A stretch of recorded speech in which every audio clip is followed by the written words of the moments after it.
नमस्कार दोस्तों। बिहार स्पेशल की क्लास में आप सभी लोगों का एक बार फिर से स्वागत है।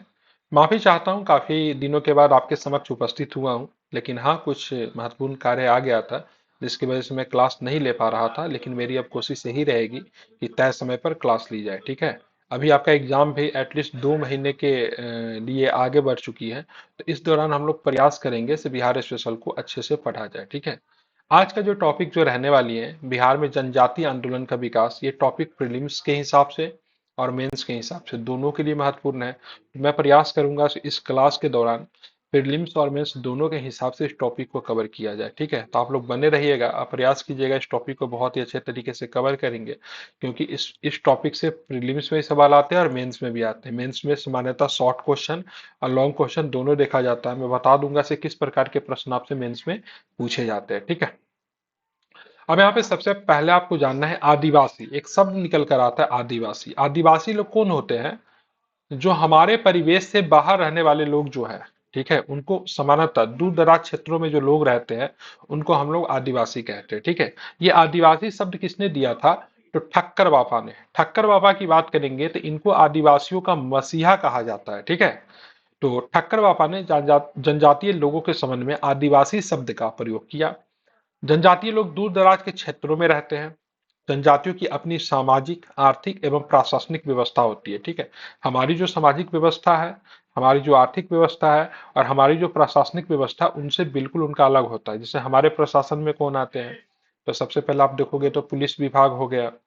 ठीक है। उसके बाद आप देखोगे तो न्यायपालिका है, कार्यपालिका है, व्यवस्थापिका है, बहुत सारी चीज है ना हमारे प्रशासनिक व्यवस्था में, लेकिन उनका अलग होता है। उनको इन लोगों से कोई मतलब नहीं, उनका एक अपना होता है, सारा सिस्टम जो होता है उनका अपना होता है और वे लोग उसी को फॉलो करते हैं। ठीक है।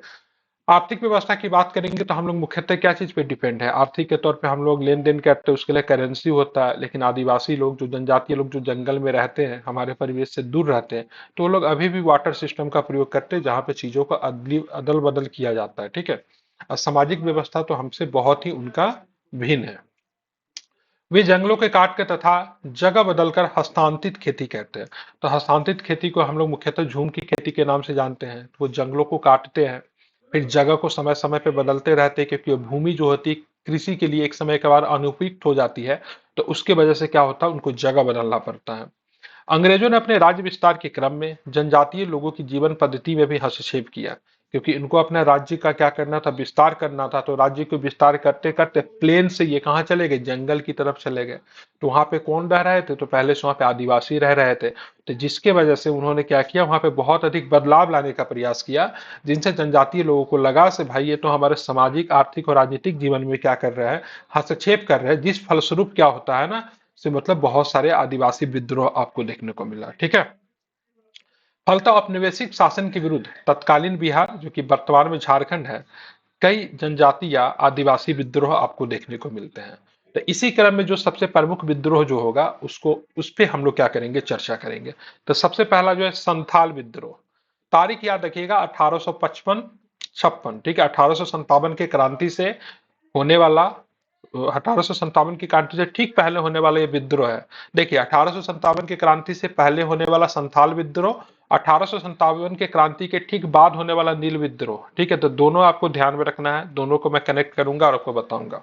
तो संथाल विद्रोह से प्रश्न आते, मेंस में आते। तो सबसे पहले आपको क्या लिखना हो, तो भूमिका लिखनी होती है। भूमिका में क्या लिखोगे? तो बिहार में जनजातीय विद्रोहों में संथाल विद्रोह ब्रिटिश औपनिवेशिक शोषण के विरुद्ध प्रथम सशक्त जनजातीय प्रतिक्रिया मानी जाती है। ठीक है। तो बिहार में जो विद्रोह जो हुआ, उसमें से जो सबसे जो पहला जो विद्रोह जो है, आदिवासी विद्रोह कह लीजिए, जनजातीय विद्रोह कह लीजिए, वो सबसे सशक्त मानी गई, वो आपका संथाल विद्रोह है। इस विद्रोह को और किस आंदोलन के नाम से जानते हैं? जिनको हूल के नाम से भी जानते हैं। ठीक है। इसको हूल आंदोलन के नाम से भी जाना जाता है। मेंस प्रीलिम्स में ये आ सकता है, तो बताओ बिहार के किस विद्रोह को हूल विद्रोह के नाम से जानते हैं? तो ध्यान रखना, संथाल। इस विद्रोह के महत्व का यह प्रमाण है कि कार्ल मार्क्स, ठीक है, Karl Marx notes on Indian history में इसके बारे में चर्चा करते हैं। ठीक है। तो अगर आपसे पूछा जाएगा, ऐसे प्रश्न पूछा जाएगा तो बिहार के किस विद्रोह को या फिर भारत के किस विद्रोह के संबंध में कार्ल मार्क्स लिखते हैं या फिर उसकी चर्चा करते हैं? तो ध्यान में रखना सही उत्तर क्या होगा, संथाल विद्रोह। अगर आपसे थोड़ा घुमा के पूछा जाएगा तो बताओ इसकी चर्चा कार्ल मार्क्स कहाँ करते हैं? तो नोट्स ऑन इंडियन हिस्ट्री में कहते हैं, ठीक है। साथ में रविंद्रनाथ टैगोर की बात करेंगे तो टैगोर जैसे विचारकों के द्वारा भी इसकी चर्चा की गई है, ठीक है। तो इससे इसके महत्वपूर्ण होने का प्रमाण जो है आपको मिलता है। यह विद्रोह स्वरूप के स्तर पर लगभग इसी समय चीन में हुआ था। ताइपिंग विद्रोह एवं भारत के कुछ अन्य जनजातीय विद्रोह से भी सभ्यता एवं विषमता का महत्व रखता है, ठीक है। तो ध्यान रखना यह विद्रोह जो था ना, इसी समय चीन में हुए ताइपिंग विद्रोह से तुलना इसका आप कर सकते हो, ठीक है। तो ताइपिंग विद्रोह जो था चीन में इसी वक्त हुआ था, इसीलिए ताइपिंग विद्रोह से संथाल विद्रोह का तुलना किया जाता है, ठीक है। एवं भारत के कुछ अन्य जनजातीय विद्रोह से भी सभ्यता एवं विषमता का तत्व आपको रखता है, ठीक है। तो ये एक छोटा सा भूमिका आप चाहो तो इस संदर्भ में आप लिख सकते हो। आप देखो यहाँ से प्रीलिम्स का भी प्रश्न निकल रहा है और साथ में आप मेंस का भी आप देख रहे हो।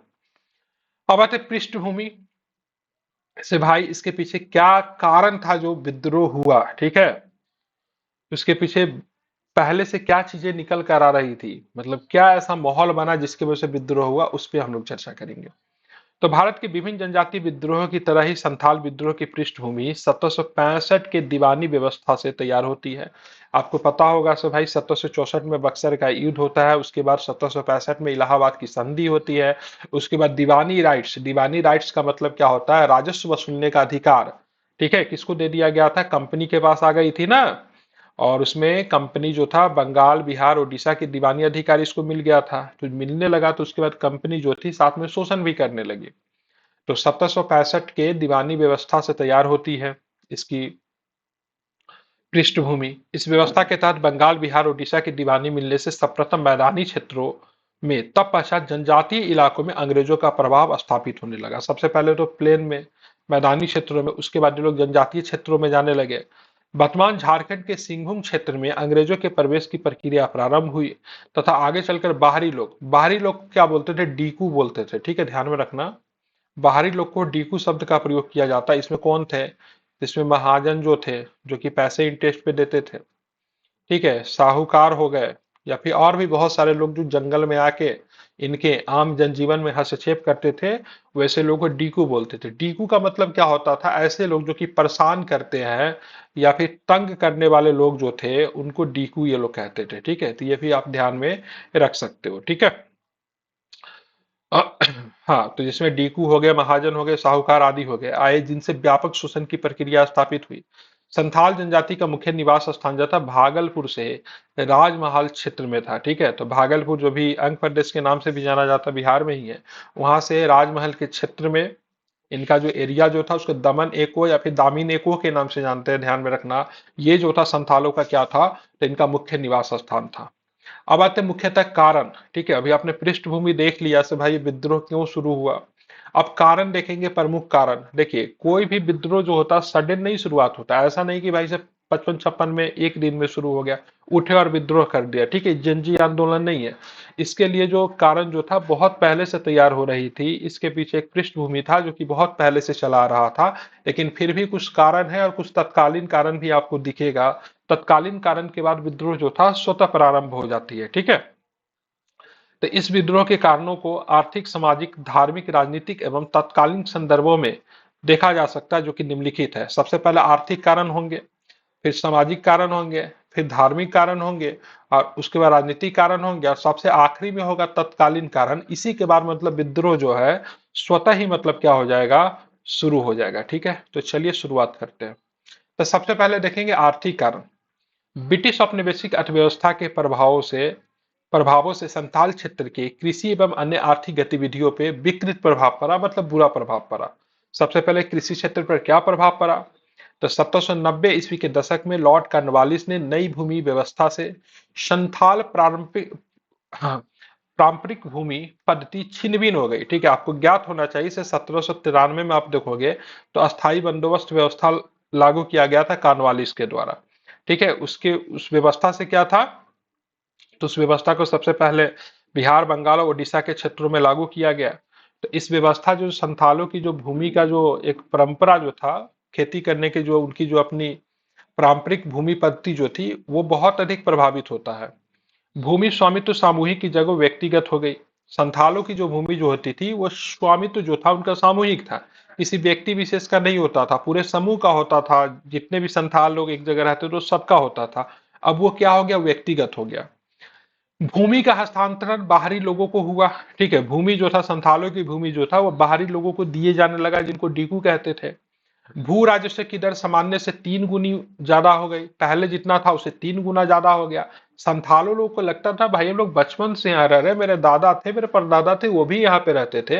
रातों रात ये बाहर के लोग कौन आ गए जो कि जंगल के पेड़ पौधा को सब अपना बता रहे, ये तो सब तो मेरा ही था, लेकिन रातों रात ये हमसे छीन कैसे गया। तो उनकी ये चीजें समझ नहीं आ रही थी। साथ में राजस्व की दर आप देखोगे वो भी मतलब 3 टाइम्स बढ़ गया। भू राजस्व की ऊंची दर के कारण साहूकार महाजन आदि ने ऊंची ब्याज दर पर कर्ज तथा नहीं चुका पाने की स्थिति में विभिन्न प्रकार की शोषण की परिस्थितियां पैदा हुई। ठीक है, अब यहाँ पे इन लोगों को कर्ज चुकाना था, तो कर्ज चुकाने के लिए कहाँ पे पैसा कर, जैसे राजस्व की दर जो चुकानी थी, इसके लिए पैसा कर्ज लेने के लिए कहाँ गए, तो साहूकार के पास गए, महाजन के पास गए। और वहां पे जब इनको पैसा मिलता था, ठीक है, तो वो क्या था, काफी महंगे इंटरेस्ट पे, काफी महंगे ब्याज पे पैसा मिलता था। समय पे जाहिर सी बात है नहीं चुका पाएंगे, और जब नहीं चुका पाएंगे तो इनकी जो भूमि जो थी, वंशागत भूमि जो थी, उन पे मतलब क्या किया जाता था, उनसे ले लिया जाता था। ठीक है, और भी बहुत तरीके से शोषण किया जाता था इन लोगों की। अब आते हैं वन क्षेत्र की बात करेंगे। तो नए ब्रिटिश वन कानूनों से जंगल की कटाई तथा अन्य वन संबंधित अधिकार प्रतिबंधित कर दिए गए। इससे जनजातीय आक्रोश तीव्र हुआ। अब नया वन कानून हुआ आया, जिसके अंतर्गत क्या था, जंगल की कटाई रोक दिया गया। जो पशु जो थे संथालों की, वो चरने के लिए ग्रासलैंड में जाते थे, उन पे भी मतलब पैसा लगा दिया गया, भाई पशु को चराने के लिए भी अब आपको पैसा देना पड़ेगा। तो इन लोगों को लगा से भाई रातों रात ऐसी क्या परिवर्तन हो गई, जो वर्षों से जहां पे हम रह रहे थे वो क्षेत्र किसी और का हो गया। ठीक है, इस वजह से भी मतलब संथालों के अंदर आक्रोश तीव्र हुआ। ठीक है, बेगार का मामला आया। भागलपुर से बर्धमान के बीच में रेल मार्ग का निर्माण हो रहा था। ठीक है, और ऐसे कंडीशन में संथालों से बेगारी करवाई गई। बेगारी का मतलब क्या होता है, जिससे आपको काम करवाकर उसके एवज में आपको कुछ नहीं दिया जा रहा है, उसको बोलते हैं बेगारी करवाना। तो भागलपुर से बर्धमान में जो रेल लाइन का जो निर्माण हो रहा था, रेल मार्ग का जो निर्माण हो रहा था, वैसे कंडीशन में इनको मतलब क्या किया गया, तो इनको मतलब बेगारी करवाई गई। ठीक है, तो वैसे कंडीशन में इनको क्या करना था, बिना पैसे के काम करवाया गया। ठीक है, अब आते हैं धार्मिक कारण की बात करेंगे, तो आपको ज्ञात होना चाहिए 1813 में चार्टर एक्ट आया था। उसमें क्या था, तो ईसाई मिशनरी को भारत में प्रवेश करके उनको मतलब पूरी तरीके से वो क्या कर सकते थे, तो अपने धर्म का प्रचार कर सकते थे। तो 1813 के चार्टर एक्ट के पश्चात भारत में ईसाई मिशनरियों के आगमन के छूट के बाद जनजातीय क्षेत्रों में इसका प्रभाव तीव्र हुआ। विशेष करके इनके माध्यम से जनजातीय पारंपरिक मान्यताओं पर चोट हुई। अब बहुत बड़े पैमाने पर आप देखोगे तो कन्वर्जन भी कराया गया, धर्म परिवर्तन भी कराया गया। ठीक है, ईसाई मिशनरियों के द्वारा। सामाजिक कारण की बात करेंगे तो संथाल समाज की मूल्य व्यवस्था सामूहिकता पर आधारित माझी व्यवस्था थी। ठीक है, जिसे ब्रिटिश हस्तक्षेप के द्वारा समाप्त करने का प्रयास किया गया। तो संथालों में जो व्यवस्था जो थी, ठीक है, वो सामूहिक व्यवस्था थी। कोई खेती ही होता था, कोई एक व्यक्ति विशेष का नहीं होता था, पूरे समूह का होता था। पूरा जो जंगल जो था पूरे समूह का था, मतलब पूरा जंगल ही मतलब एक तरह से परिवार जैसा ये लोग रहता था। उस व्यवस्था को माझी व्यवस्था बोलते थे। और जब यहाँ पे व्यक्तिगत व्यवस्था जब लाई गई, तो उसके वजह से, उस हस्तक्षेप की वजह से संथालों को लगा से भाई ये तो हमारे धार्मिक या फिर सामाजिक व्यवस्था पे मतलब क्या है, एक प्रकार से चोट है। अब राजनीतिक कारण की बात करेंगे तो संथाल व्यवस्था में पराहा पंचायत जैसी संस्थाओं का प्रमुख स्थान था, लेकिन ब्रिटिश शासन में इसमें न सिर्फ हस्तक्षेप हुआ बल्कि इसे समाप्त करने की कोशिश की गई। जैसे मान लो संथाल में कोई झगड़ा भी हो जाता था तो वो पुलिस थाने वगैरह इन सब जगहों पे, न्यायालय पे जाते नहीं थे, उनका अपना एक पंचायत था।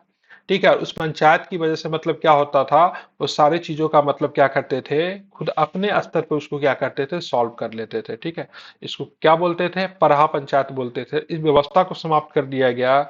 ठीक है, जिस वजह से मतलब इनके अंदर असंतोष बढ़ा। ठीक है, अब आते हैं तात्कालीन कारण। ठीक है, सबसे महत्वपूर्ण कारण यह है, इसी के बाद विद्रोह जो था बहुत तेजी से मतलब क्या हो गया, शुरू हो गया। तो ब्रिटिश प्रशासनिक व्यवस्था में भूमि या अन्य विवादों में प्रशासन द्वारा संथालों की जगह महाजन, साहूकार, डीकू आदि का समर्थन किया गया। ठीक है। अब मान लीजिए जैसे कि से इनके भूमि से संबंधित कोई विवाद था, संथालों के भूमि से संबंधित कोई विवाद था, तो जब ये मतलब ब्रिटिश प्रशासन के समक्ष जाते थे, पुलिस प्रशासन ही समझ लीजिए या फिर और भी कोई डिस्ट्रिक्ट एडमिनिस्ट्रेशन जो भी हो, तो वे लोग किसका समर्थन करते थे? तो साहूकार का समर्थन करते थे, महाजन का समर्थन करते थे, बाहरी लोगों का समर्थन करते थे। जो सही कारण जो था, उसके बावजूद भी संथालों का कोई मदद नहीं मिलता था। इसी क्रम में एक, ठीक है, घटना घटती है 1855 ईस्वी में। एक मामूली चोरी के मामले में जब संथालों को गिरफ्तार करके उनका शोषण हुआ, तब पश्चात प्रतिक्रिया में दरोगा की हत्या कर दी गई। दरोगा का नाम था महेश लाल। ठीक है, एक बार आप लोग चेक कर लेना, जहां तक मुझे ध्यान में आ रहा है उसका नाम महेश लाल था। तो इसकी हत्या कर दी जाती है और आगे चल के विभिन्न संदर्भों के मिलने से संताल विद्रोह का प्रारंभ जो है हो जाता है। ठीक है। आप देखेंगे इस विद्रोह का आरंभ कैसे हुआ, प्रसार कैसे हुआ, साथ में पतन कैसे हुआ। ठीक है।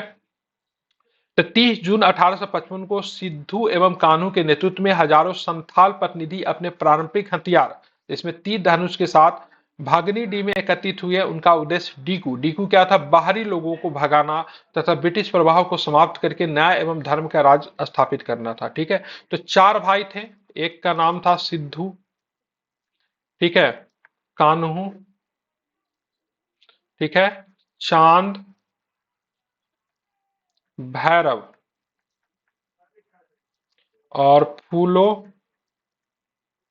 फूलो और फूलो और झानो या फिर कुछ ऐसे ही कुछ बहन का भी नाम था। ठीक है। दो बहन थे और चार भाई थे, जिसमें सिद्धू, कान्हू, चांद, भैरव का नाम आप ध्यान में रख सकते हो। ठीक है। तो यहाँ पे मतलब जो विद्रोह जहां से शुरुआत हुआ, जगह का नाम है भगनीडीह। ठीक है, झारखंड में पड़ता है अभी भी। इस जगह को आप याद रख सकते हैं, इंपॉर्टेंट है, पूछा जा सकता है। साथ ही सिद्धू एवं कान्हू ने संथालों के लिए स्वराज या स्वशासन की बात की, जिसमें भूमि कर हेतु नए मापदंड होंगे। विद्रोह का धार्मिक आधार प्रदान करने हेतु सिद्धू एवं कान्हू ने घोषणा की कि उन्हें अपने देवता ठाकुर बोंगा के दर्शन हुए, जिन्होंने डीकू तथा विदेशी सत्ता को भगाने का आदेश दिया।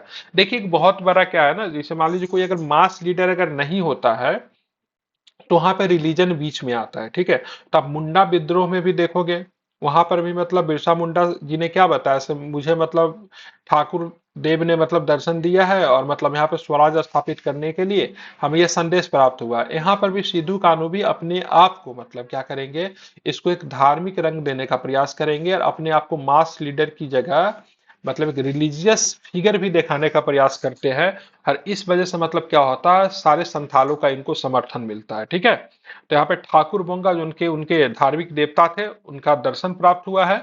और जिन्होंने मतलब उनको आदेश दिया है, क्या आदेश दिया है, भाई डीकू और जो विदेशी सत्ता के लोग जो है उसको भगाओ। ठीक है। जब ठाकुर देवता का यह आदेश है, तो सारे संथालों का समर्थन देना यहाँ पे क्या हो जाएगा, आम बात हो जाएगी।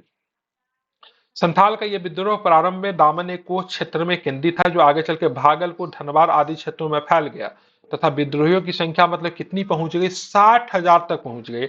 अब यहाँ पे ये विद्रोह इतना बड़ा हो गया था कि बंगाल के सेना के 3 में से 1 सैनिक जो था, ये विद्रोह के दबाने में लगा हुआ था। मतलब मान लीजिए बंगाल में अगर 30,000 सैनिक है, तो 10,000 सैनिक यहाँ पे था विद्रोह को दबाने के लिए। विद्रोह इतना सशक्त था। विद्रोहियों की प्रमुख गतिविधियां थी जमींदार, महाजन तथा जमींदार हो गया, महाजन हो गया, फिर डीकू हो गया, उन पे हमला करना। सरकारी संस्थान जैसे पुलिस स्टेशन, रेलवे स्टेशन, डाकघर आदि को मतलब जला देना। ठीक है। तो इनका जो था प्रमुख कार्य यही था। अब इस विद्रोह का पतन कैसे हुआ? तो विद्रोह के प्रसार को देखकर ब्रिटिश सरकार द्वारा संथाल प्रभाव वाले क्षेत्रों में मार्शल लॉ लागू किया गया। ठीक है। मार्शल लॉ का मतलब होता है सैनिक कानून, जहां पे मतलब पूरा प्रशासन जो था किसके हाथों में आ गया, सैनिक के हाथों में आ गया। मेजर बारो के नेतृत्व में विद्रोह के दमन हेतु सेना की 10 टुकड़ी भेजी गई, पर उसे सफलता हाथ नहीं लगी। ठीक है। तब पश्चात अलेक्जेंडर एवं लेफ्टिनेंट थॉमसन के नेतृत्व में एक बड़ी ब्रिटिश सेना द्वारा संथालों का निर्मम दमन किया गया। इसमें सिद्धू और कानू समेत 15,000 संथाल मारे गए। ठीक है। तो यहाँ पे प्रश्न ये बनता है, तो बताओ संथालों ने किस मेजर जनरल को हरा दिया था? तो ध्यान में रखना, उसका नाम था मेजर बारो।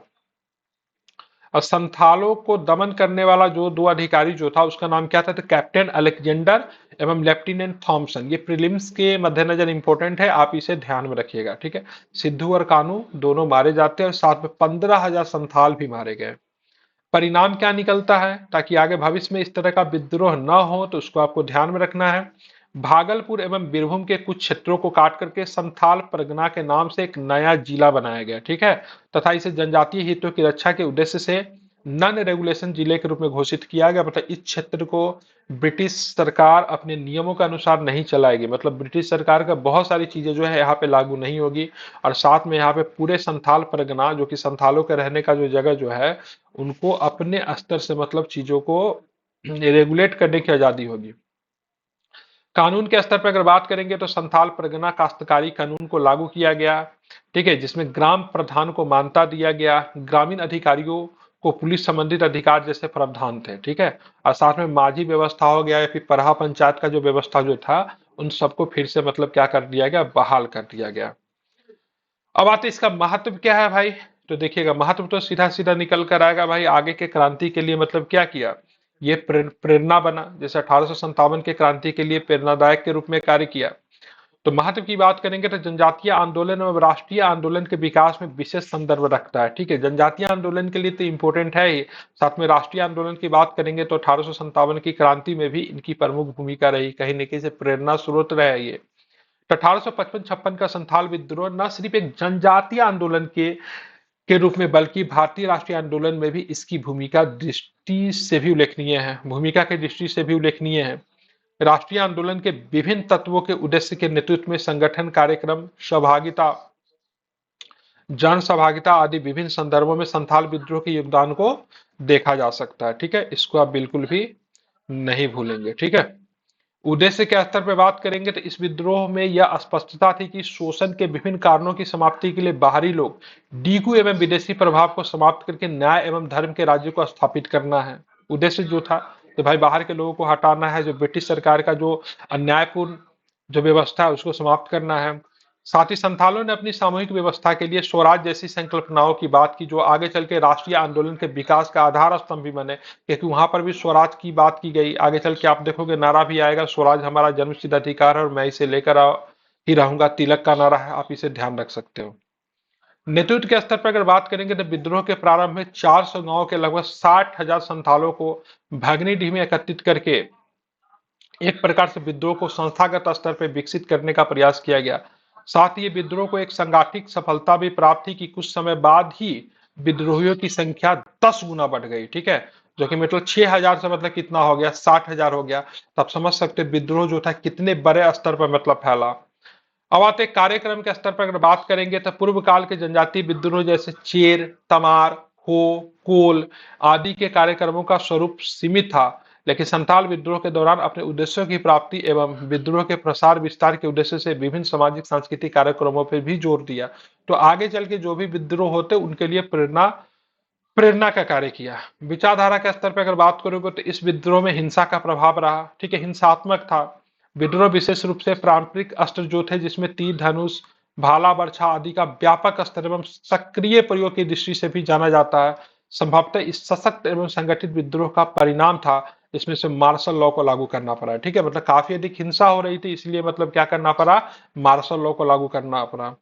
जन सहभागिता के स्तर पर अगर बात करेंगे तो किसी विद्रोह की सफलता में जन सहभागिता का विशेष महत्व होता है, जाहिर सी बात है, लेकिन आप यहाँ पे देखोगे ये विद्रोह काफी क्या था, हिंसात्मक था। इसमें आप इसीलिए आप देखोगे से बहुत सारे समाज के सभी वर्गों का मतलब इसमें आप देखोगे तो मतलब विशेष योगदान नहीं रहा है। मुख्य रूप से विद्रोह देखेंगे तो जनजाति हित के आसपास ही मतलब क्या था, सीमित रहा। संथाल विद्रोह को संथाल जनजाति के संगठित समर्थन के साथ ही कई अन्य वर्गों का भी प्रत्यक्ष व अप्रत्यक्ष सहयोग मिला और आगे चल के आंदोलनों की प्रक्रिया तेज हुई, ठीक है। अगर ये विद्रोह हिंसात्मक नहीं होता तो सपोर्ट और मिलता, जैसे गांधी जी को सभी वर्गों का सपोर्ट क्यों मिला, जैसे महिला भी थे, छात्र भी थे, सारे ही लोग थे। रीजन क्या था, विद्रोह जो था उनका उनका जो विरोध करने का तरीका जो था वो क्या था, अहिंसा के स्तर पे था। तो अहिंसा के होने के कारण, हिंसा न होने के कारण सभी वर्गों का समर्थन मिला उनको। उपलब्धि क्या रही, उपलब्धि के स्तर पे क्या है, तो इस विद्रोह की कई दृष्टिया में सफल तथा कुछ असफल भी रहा। असफलता इस संदर्भ में है कि बाहरी लोग एवं ब्रिटिश शासन का प्रभाव समाप्त नहीं हुआ, साथ ही कई अन्य उद्देश्य पूर्ण नहीं हुए। पर सफलता इस स्तर पर मिली कि संथाल परगना के जनजातीय हितों का ध्यान रखते हुए नॉन रेगुलेशन जिला घोषित किया गया। तो ये एक बहुत इंपॉर्टेंट है, सीपीटी बनाया गया संथाल परगना, ठीक है। संथाल परगना काश्तकारी कानून एवं माझी व्यवस्था की बहाली हो जाती है। आगे के जनजातीय आंदोलन एवं राष्ट्रीय आंदोलन को इसमें निर्णायक मोड़ मिला, जिससे हम बिरसा मुंडा का विद्रोह, जो कि आगे चल के आपका 1899 से लेके आगे चल 1899 से 1901 कह लीजिए, फिर 1895 से ही शुरू हो जाता है। तो बिरसा मुंडा आंदोलन के लिए भी एक प्रेरणा रहा। 1857 ईस्वी के आगे कई राष्ट्रीय आंदोलन के संदर्भ में भी आप देख सकते हो। 1857 की क्रांति तो जस्ट इस विद्रोह के बाद शुरू होता है। निष्कर्ष में क्या लिखोगे? कुल मिलाकर 1855-56 का संताल विद्रोह कारण, परिणाम एवं महत्व की दृष्टि से जनजातीय आंदोलनों में महत्वपूर्ण है। अपनी कुछ सीमाओं के बावजूद यह विद्रोह काफी हद तक एक संगठित एवं सशक्त जनजातीय विद्रोह था। अपनी प्रकृति में यह जितना स्थानीय है उतना ही राष्ट्रीय, साथ ही आद्य आधुनिक एवं उपनिवेशवाद विरोधी भी है। काफी अच्छा निष्कर्ष लिखा हुआ है। इस विद्रोह के आगे जनजातीय आंदोलन के साथ ही राष्ट्रीय आंदोलन को भी विभिन्न स्तरों पर प्रेरित एवं प्रभावित किया। ठीक है, तो बैलेंस निष्कर्ष लिखा गया, ये भी ध्यान में रखना। इस उत्तर में और क्या जोड़ सकते हैं, तो आप चाहो तो इसमें आप सीमा लिख सकते हो। ठीक है, तो भाई ये विद्रोह लिमिटेशन क्या है, ठीक है, कहाँ पे ये कहीं ना कहीं भी चूक गया, तो सबसे पहले बात सीमाएं में क्या लिखोगे? में राष्ट्रीय स्तर के नेताओं का इसमें कोई योगदान नहीं रहा। मतलब राष्ट्रीय स्तर का कोई नेता तो नहीं है, जैसे गांधी टाइप के कोई लीडर तो नहीं न थे इसमें, मास लीडर तो नहीं न थे जो कि एक बड़े जन समूह को मतलब क्या कर सकते, इसके प्रति प्रेरित कर सकते थे, ऐसा नहीं है। उसके बाद देखोगे जो इनका उद्देश्य जो था ब्रिटिश राज्यों को समाप्त करना, वो नहीं हो पाया। ठीक है, उसके बाद विद्रोह में हिंसा बड़े पैमाने पे हुई, जिससे सभी वर्गों का समर्थन नहीं मिल पाया। तो इस सारी चीज को सीमाएं में भी लिखा जा सकता है। ठीक है, तो मैंने इस टॉपिक को प्रीलिम्स और मेंस दोनों के मद्देनजर आपको बताया। आई होप आपको पसंद पड़ा होगा। उसके बाद नेक्स्ट टॉपिक में हम लोग चलेंगे, मुंडा विद्रोह पढ़ेंगे। ठीक है, जो कि कल के क्लास में मुंडा विद्रोह, जो कि 1899 से लेके 1900 तक, ठीक है, या फिर कहीं कभी 1901 भी दिया रहता, या फिर बहुत जगह पर 1895 से 1900 भी लिखा रहता, तो दोनों ठीक है, कोई दिक्कत नहीं है। ठीक है, चलिए, क्योंकि विद्रोह कोई एक दिन नहीं शुरू होता, उसका कोई फिक्स डेट नहीं होता, धीरे धीरे स्वतः चलने वाली प्रक्रिया है। ठीक है, जिसकी नींव बहुत पहले रखी जाती है। हाँ, और एक समय के बाद ये तेज हो जाता है, ये आप ध्यान में रखना। तो कभी आपसे पूछा जाएगा बताओ संथाल विद्रोह का तुलना किससे करेंगे, तो टाइपिंग विद्रोह से करेंगे। और कभी अगर आपसे पूछा जाएगा बोलो मुंडा विद्रोह का तुलना किससे करेंगे, तो चीन के बॉक्सर मूवमेंट से इसका तुलना किया जाता है। ठीक है, तो कल के क्लास में हम आपको बताएंगे कि भाई बॉक्सर मूवमेंट क्या था, उसका तुलना बिरसा मुंडा आंदोलन से क्यों करते हैं। तो आई होप आपको पसंद आया होगा। प्रीलिम्स और मेंस दोनों के मध्य नजर मैंने प्रयास किया से एक मिलाकर आप लोगों को कुछ पढ़ाओ। नेक्स्ट क्लास में मिलते हैं। आई होप आप लोगों का साथ इसी प्रकार बना रहे। ठीक है, चलिए, शुक्रिया।